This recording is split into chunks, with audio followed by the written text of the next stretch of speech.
Hi, everybody. This is Saad. Sunday evening.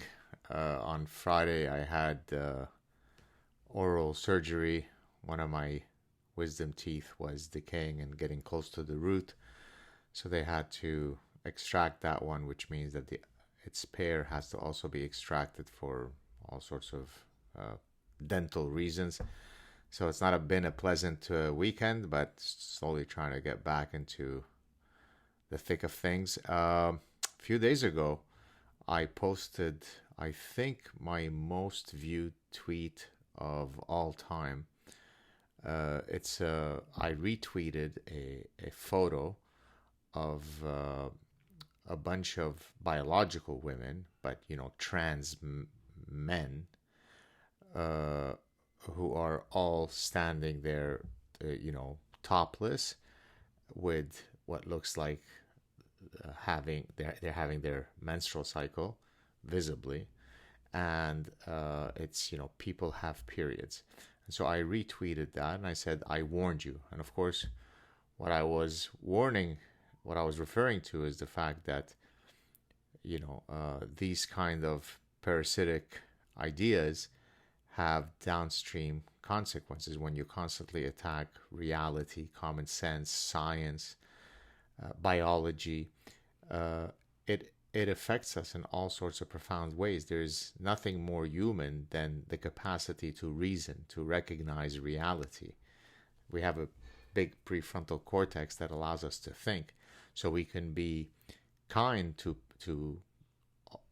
all people without denying reality, while murdering truth. And so many of you remember I had gone up in front of the Canadian Senate in 2017 to precisely warn about these kinds of issues, where now it is, inappropriate, if not transphobic, if not bigoted, if not science denying, to say that only women can menstruate. And so I started engaging with a anesthesiologist, a strong black woman who was not going to have none of it. So I'm just going to read you a few of our interactions. Now, this is someone who went to medical school. I mean, not that you need to go to medical school, by the way, which is an undergraduate degree. Not that you need to go to medical school to be able to weigh in on what constitutes the menstruation. But, anyways, let's read it and let's see where we get. So she wrote in reference to me saying, I warned you. No need for you to warn us. Our menstrual apps warn us every month. Okay, so she's being sassy. So I wrote, as an anesthesiologist, do women only menstruate, or is a broader group of menstruators? Speak slowly so that I might understand. So she responds, I will speak slowly when I say your mama. It is not our responsibility to explain the simplicity of identification, and I won't be distracted by that. But what I will ask with full chest is why you, with your big age, carry about anyone else's menstrual cycle. Nasty self. That's some eloquent stuff she's got there. And so I retweeted that and I said, this is a physician who has taken the Hippocratic Oath. And then I continued and wrote, several insults in that reply, doctor. I feel as though you are being ageist to a war refugee of color. I feel marginalized by your white coat privilege. We went back and forth. So then she starts, pulling rank. I went to medical school and you didn't. Well, I'm an evolutionary behavioral scientist who's published papers on the effects of the menstrual cycle on women's behaviors, on their beautification practices, on their food preferences. I've published a paper on how the menstrual cycle might manifest itself in organizational settings. I've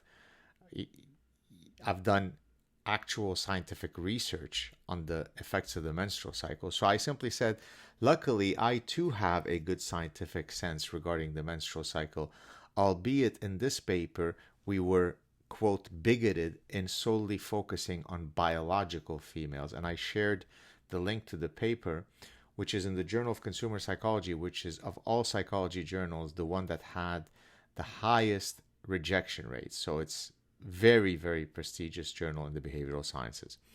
Okay, so then she writes, listen, Gad, I have a big age of 40 and you are older than me. By now, we should both know how someone's menstrual cycle is none of our business unless your uterus is tightening up too. Now, good night. I said what I said. And so I wrote back, good night to you as well, doctor. I suggest that you take a remedial course on critical thinking. I don't care about someone's menstrual cycle, but I care about attacks on truth and biological reality. Read the Parasitic Mind. Cheers. And now her response to my having shared with her a peer-reviewed paper that I published in a leading scientific journal, here was her answer. This is a anesthesiologist. Again, not that that impresses me in the least bit, but you would think that at least they would be steeped in biological reality, right? Oh, woo. So a cisgendered man wrote a paper and presented it as evidence of his mansplaining? Gad, hear me when I say, not on Beyonce's internet. We left this foolishness in 2022. So this is Ebony Jade Hilton, MD. She's also, I think, being on, I don't know, if The Bachelor or someone shared, like she was like on a dating show, and she's an MSNBC contributor. So Ebony Jade Hilton, MD, super sassy woman. Oh, so her response to my sharing, oh, well, you know, just for you to know, I've you know, given that I'm an evolutionary behavioral scientist, I've done research on hormones, both testosterone in men, ovulatory cycle in women, and, you know, in leading scientific journals. Oh, woo. So a cisgendered man wrote a paper and presented it as evidence of his mansplaining? Gad, hear me when I say, not on Beyonce's internet. We left this foolishness in 2022. Okay, let's go on. I wrote to her saying that, are you a parody account? Are you truly an individual who is responsible for the well-being of patients? I shared a link to a paper that I co-authored on the evolutionary-based effects of the menstrual cycle on women's behavioral and behavioral patterns and preferences. I had forgotten to write the word patterns there. And an anesthesiologist responded as follows, what I just read you before. So then, she wanted to come back. Yes, meaning yes, she went to medical school and you have not. So sit and stop being weird trying to track a person's menstrual cycle. If you are not bleeding, then don't go down aisle 3. So you see, first of all, I'm a cisgendered male, so I don't have anything of value to say about the menstrual cycle. I'm also mansplaining by sharing a link to a scientific paper that I've published that's been cited many, many times in the scientific literature. And now she is saying, well, you know, I went to medical school and you didn't. So that puts her in a primary position to be able to comment about who are the people who can menstruate. And yes, men can menstruate. And then she says, unless you're bleeding, sit down.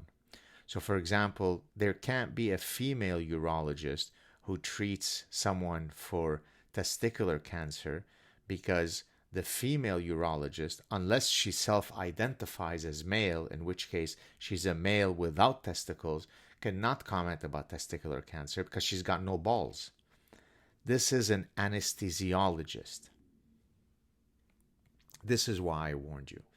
Bad ideas are not just ideas that just float around in some esoteric department in the humanities. That's how disastrous realities happen, historical events.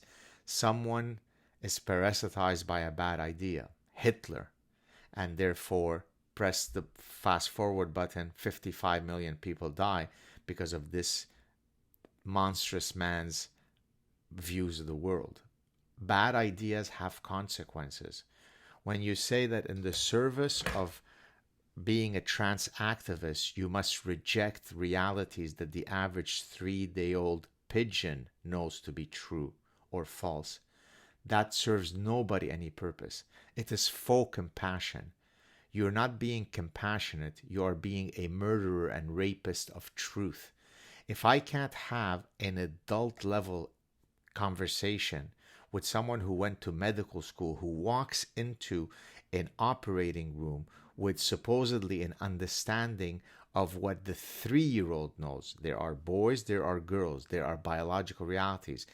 And yes, I understand the difference between sex and gender. And no, in no way does it mitigate the nonsense that's being spewed. I'm not sure if there are any more quotes here that I need to go through. Oh yeah, so I wrote back when she was pulling rank. I'm unsure that you'd want to engage in an educational/academic pissing contest with me. I have forgotten more today than you will know in your entire life. Cheers. So my point is that this is a woman who's arrogant, who's entitled, who's emboldened by the fact that she doesn't get any pushback from anybody. Because, she wears a white lab coat. Not really very impressed. But not only that, she's a strong, educated black woman. You don't mess with that. This is Beyonce's world, and she is the vicar of Beyonce. So move aside. Now, of course, she doesn't also know that I outrank her greatly in victimology score. In terms of academic, she doesn't enter the radar. But my point is that the reason why I use this example to highlight, to do this clip today, is because if you can't have a meaningful engagement with someone who is supposed to be steeped in biological reality, if that person feels that I am in the wrong for critiquing the attacks on reason that stem from the trans activism movement, then how could this person be treating patients? By the way, a few days ago, I don't know if you noticed, I announced that I wanted to just come out of the closet that I'm a gay man, because my biological female wife, with whom I've had children, has come out and told me that they or he self-identify as male. And so by the complete logic that this anesthesiologist supports and proudly supports, I am a gay man. So there you have it. So that's story one. Second story that I wanted to share with you today is the story I'm going on memory here. I can't remember if I'm getting his name right. Tyre Nichols, who was a black man who was brutally, grotesquely beaten by 5 black cops. So 5 black cops beat another black man to death. The chief of police is a black woman. Everywhere in sight within that police department, it's black cops. There is no, you couldn't throw 1,000,000 stones and hit a white guy within that story. Every imaginable woke person on CNN, on MSNBC, all with blue check marks on Twitter, said this proves nothing about white supremacy. As a matter of fact, it is perfectly consistent that 5 black men beating to death another black man is precisely consistent with white supremacy. So if a white man were to kill a black man, that is white supremacy. If black cops kill a black man, that is white supremacy.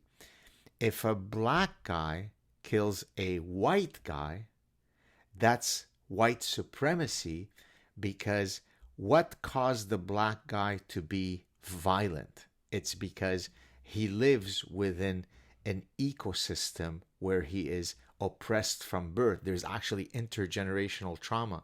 So when the black guy kills the white guy, that's also white supremacy. So the only place where it might not be white supremacy is if a white guy kills a white guy, although that too can arguably be white supremacy. So literally every single possible pattern of interracial dynamics of criminality are a manifestation of white supremacy.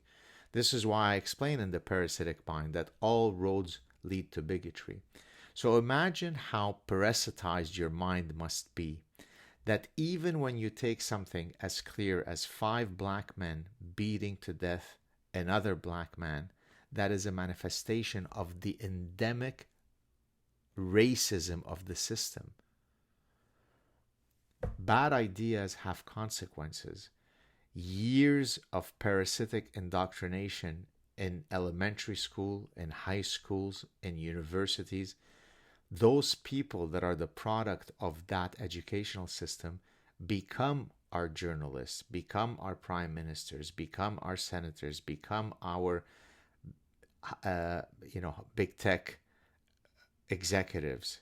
They become our anesthesiologists. By the way, a lot of people wrote jokingly that when I went to do my oral surgery on Friday, that they're praying that she wasn't going to be my anesthesiologist. I mean, imagine this person is entrusted with the lives of people, and she holds the absolutely, never mind the insane views, she communicates like a 4-year-old, a sassy 4-year-old. This is Beyonce's world with your big age.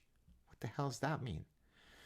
So there you have it, people. The reason why I engage people on social media is because each of these interactions is another datum of the downstream negative consequences of having people go through an educational system that has completely abdicated its commitment to reason, to the scientific method, to truth, to logic, to evidence-based thinking.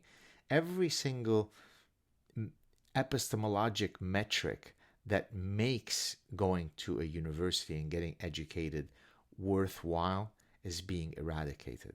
And this is not hyperbolic. I hope you know this by now. Yes, of course, you can still go to university and avoid all this nonsense. But the reality is that most of our leaders are a product of that nonsense. And the pushback is going to take a long time. It's just like it took 50, 60, 70 years for many of these idea pathogens to proliferate in every nook and cranny of society. It will take a while for us to, reverse the course. But again, I implore you, the only way to win this battle is for everyone to do all that they can.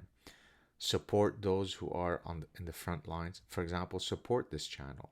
If you want to donate, please go ahead and do so.